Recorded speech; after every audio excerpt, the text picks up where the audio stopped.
Tex beat the fire monster and found the moonstone, but something wasn't right about it.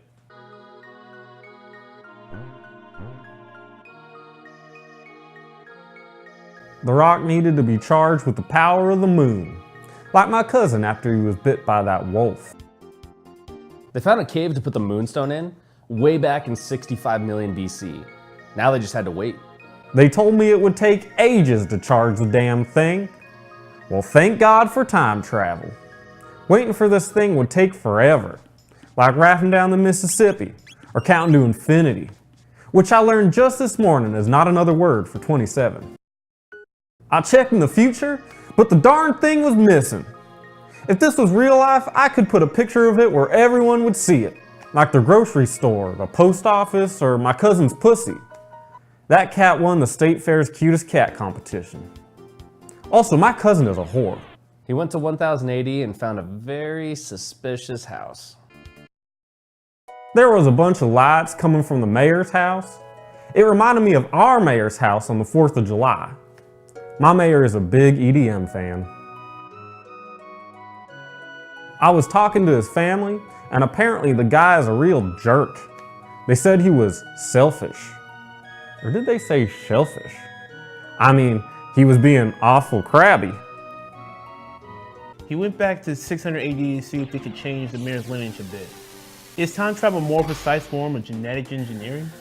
The mayor from this timeline was all right, but his wife wanted to cook with some jerky. That's when a light bulb turned on in my head, which is a painful side effect of getting an emergency lobotomy on Christmas Eve. He went to the future and bought some expensive jerky, then went back to the past to give it to the mayor's wife for free. I would say that's a bit of a hassle for jerky, but you know, have you ever tried jerky? It's awesome. When I finally met with the mayor in 1000 AD, it would seem he had a change of heart and was in a more generous mood. Another win for the spirit of giving, which is a quote from our local rapist. While he was there, he stopped into the castle, only to find that the king was on trial. Apparently he's being accused of hiding a rainbow shell.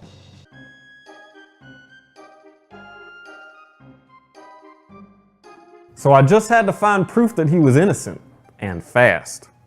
It reminded me of that time my sister was on trial for witchcraft, and I had to prove the local frogs weren't planning a coup. They had a better lawyer. They dashed through the basement and found the rainbow shell in the treasury, just where the king from the Middle Ages left it. Marl took a chunk out of it. The only thing left to do was show it to the court.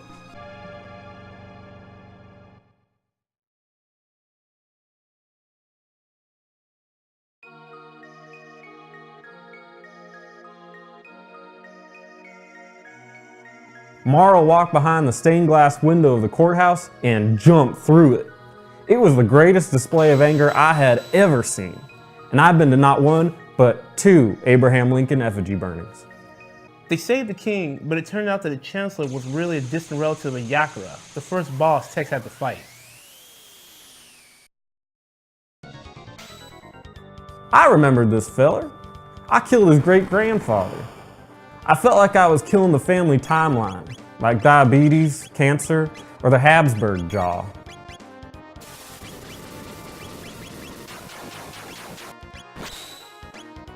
Melchior showed up and made us a new dress out of the rainbow shell. How did he sew something like that so quickly? Wait, is he secretly a woman? He flew to the future and found the stone in the cave. It was now the supercharged moonstone that he always wanted. I took this stone back to Melchior, and he made me this crazy looking rainbow sword. It was super colorful, like a fancy piece of jewelry, or our farms before that darned Emancipation Proclamation.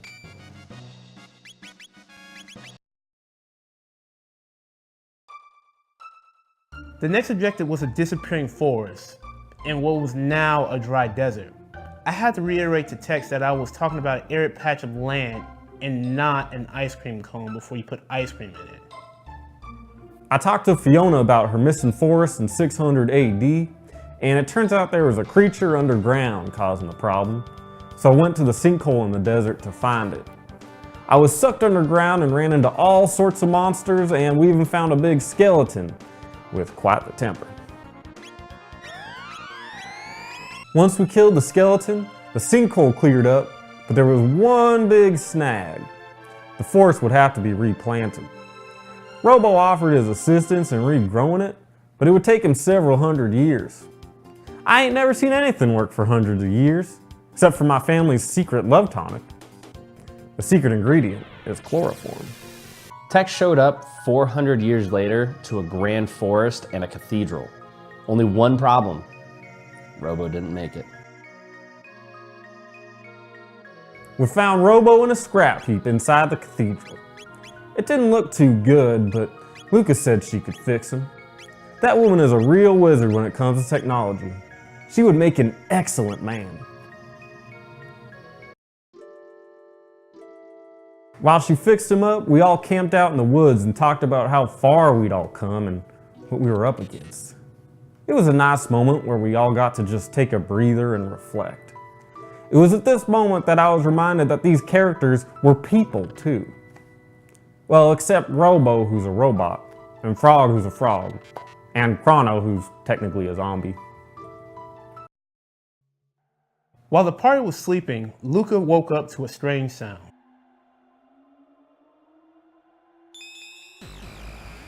Luca found a strange red portal in the middle of the woods. Seemed risky to just jump in, but she was brave and went for it. I haven't seen such courage since my cousins Frack and Frick tried to jump over the Kentucky Gorge in a two-seater bicycle. They died doing what they loved. Well, aside from homosexual incest.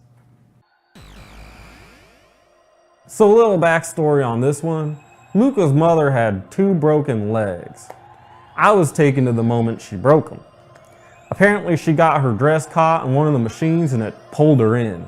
Some mystical power had sent Luca to the point where she could change that part of the timeline.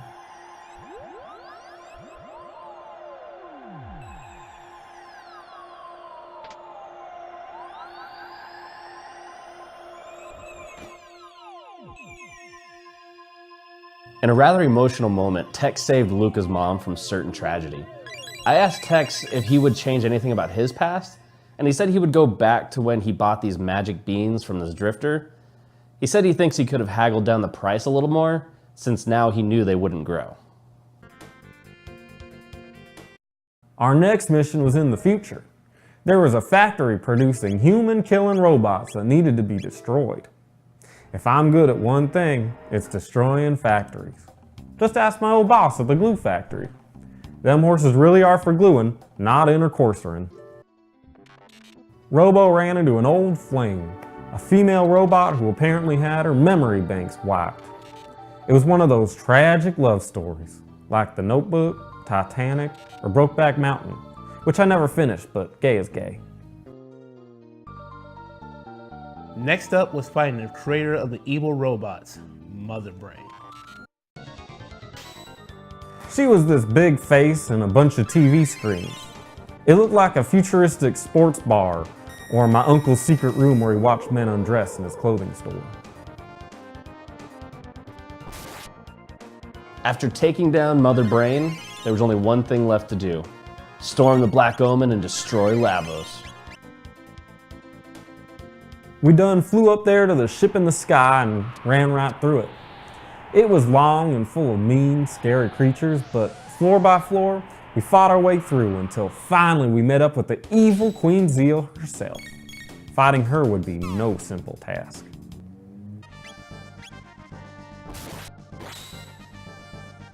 Eventually, we destroyed the Queen, and we were faced again with the evil creature that was Lavos. This time I felt ready to take him on though. I could feel the confidence flowing through me. Like when you're about to start a race you know you can win, or like when you're about to ask the ugliest goat to the prom.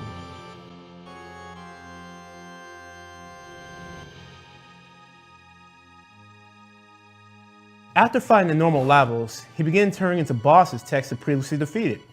I asked him if he was feeling deja vu, and he told me not at the moment, but it came as a rash and mostly on his left testicle.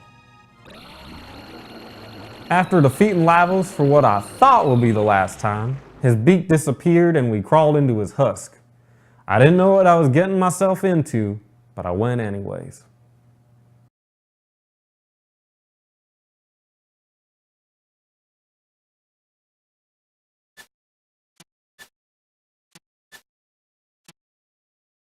I was inside what looked like a dark cave, and at the end would be the heart of the beast.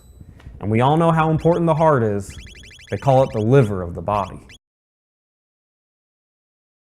Once inside, there was this gigantic robot with arms and tentacles. It was like a hentai character for machines. Who'd have thunk the final boss inside of a living creature would be a robot?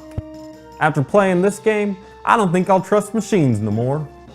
Nope, I'll go back to watching porn the way I used to, looking through the JCPenney catalog in the sock section.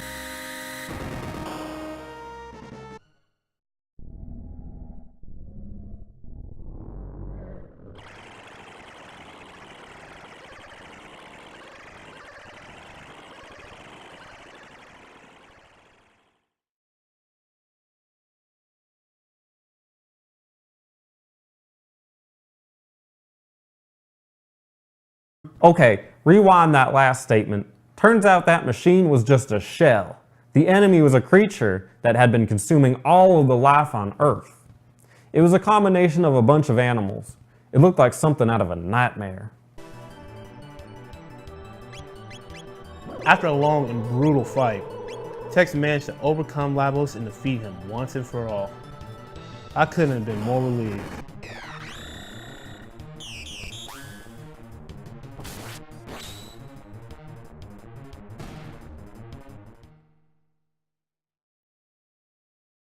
He did it! I knew he would. I'm so proud of him.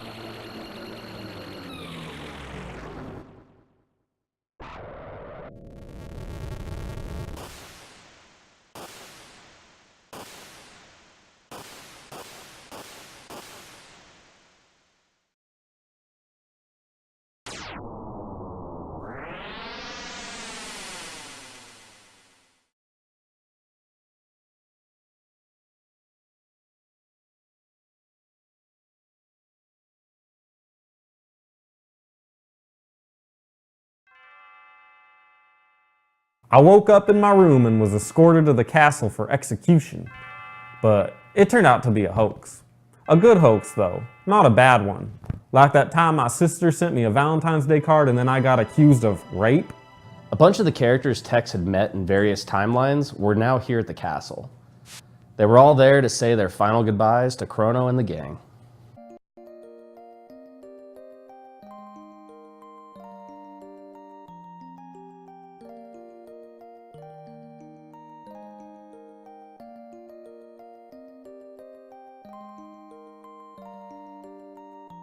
So now that we are done with this game, I have to say I'm proud of Tex.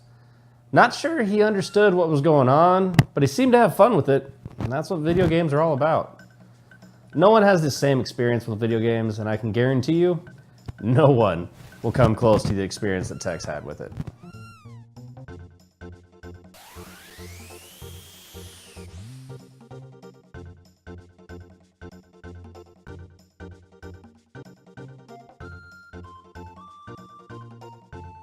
This has been the longest experience I had to deal with. And honestly, fuck Tex Andrews and fuck Spencer for actually having this guy on the show. This has been a big waste of my time. Thank you.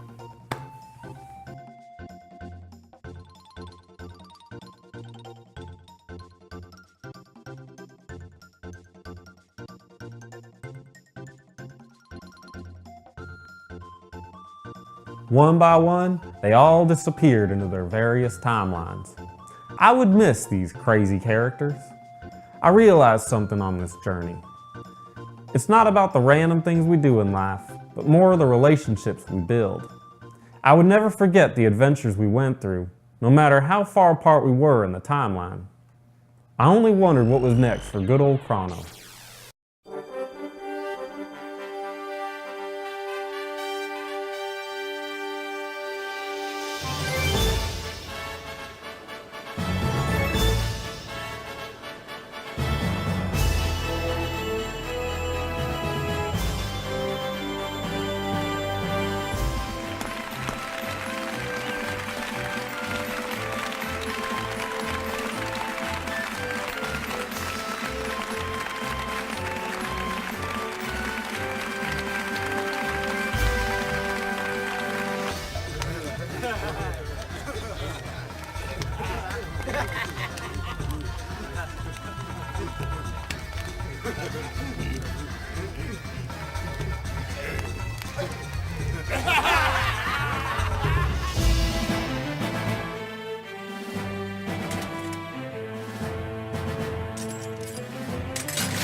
Oh,